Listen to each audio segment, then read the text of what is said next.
మీ roles విషయానికి వస్తే మొన్న సైక్ సిద్ధార్థ్ కావచ్చు, ఇది కావచ్చు, ఈ టైప్ ఆఫ్ క్యారెక్టర్స్ మీకు ఎక్కువగా వస్తున్నాయి. దాంతోపాటు గీతా గారు కూడా ఒక ఇంటర్వ్యూలో మాట్లాడుతూ నందు రియల్ క్యారెక్టర్ వేరు, స్క్రీన్ మీద కనిపించేది వేరు, కానీ అన్ని కూడా అట్లనే కనిపిస్తున్నాడు, చాలా మంచోడని ఆమె ఒక ఇంటర్వ్యూలో చెప్పారు. సో మీరేమంటారు, అసలు మీకు ఈ క్యారెక్టర్స్ రావడానికి వాళ్ళకి మీరు అలా కనిపిస్తున్నారా ఏంటి?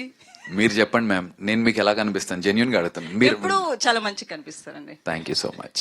మరి సాఫ్ట్వేర్ ఆఫీస్ బయట నుంచి ఉంటే మేడం మనం అందరూ మంచి మంచి నీట్గా ఇన్సెట్ చేసుకుని భయ్యా చెప్తా పర్లేదు.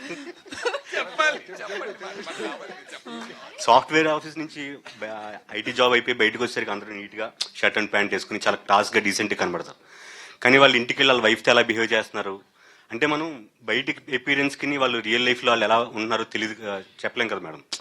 సో యాక్చువల్గా సైక్ క్యారెక్టర్ అనగానే అందరూ ఏంటంటే వాడికి ఒక సైక్ గా లుక్ కూడా సైక్ గా గడ్డం పెంచేసి ఒక డ్రగ్ ఎడిక్ట్ లాగా సంథింగ్ అలా చూపిస్తారు. కానీ చాలా డీసెంట్ గా ఉండి ఇంట్లో పిల్లలతో చాలా వైల్డ్ గా బిహేవ్ చేస్తూ వాళ్ళని ఎంతో టార్చర్ పెడుతుంటారు. వాళ్ళు బయటికి వెళ్ళి చెప్పలేరు. ఇన్ని చూసేసరికి మనం వీడు ఇంత నీట్ గా ఉన్నాడు, వీడు ఇలా బిహేవ్ చేస్తాడని చెప్పలేం. సో అలాగా నందు నాకు అంత క్లాస్ గా కనబడి ఈయన ఇంటికి వెళ్ళి వైల్డ్ గా ఉండొచ్చేమో. నందు గారు ఆన్సర్ చెయ్యాలి. ఈయన ఇంకొంతసేపు మాట్లాడితే నన్ను బ్యాన్ చేసేలా ఉన్నారు ఇండస్ట్రీలో నుంచి. మీకు దండం భయ్యా, మీరు లేనిపోని డౌట్లు పెడుతున్నారు. ఈయన ఇప్పుడు మా ఆవిడకి ఇంటికి వెళ్ళాక లోపల ఏమన్నా నెగిటివ్ షేడ్ ఉందా అని అడుగుతారు గీతా గారు. ఏడి భయ్యా మీరు అటెల్ ఇటెల్ నా మీద పడతారు. ఇది మరీ బాగుంది, హీరో విలన్ కొట్టుకుని మధ్యలో కమెడియన్ మీద పట్టేట్టున్నాను అంటారేంటి? యాక్చువల్గా బ్రో మిమ్మల్ని యాక్చువల్గా అందుకే సెలెక్ట్ చేసుకున్నా.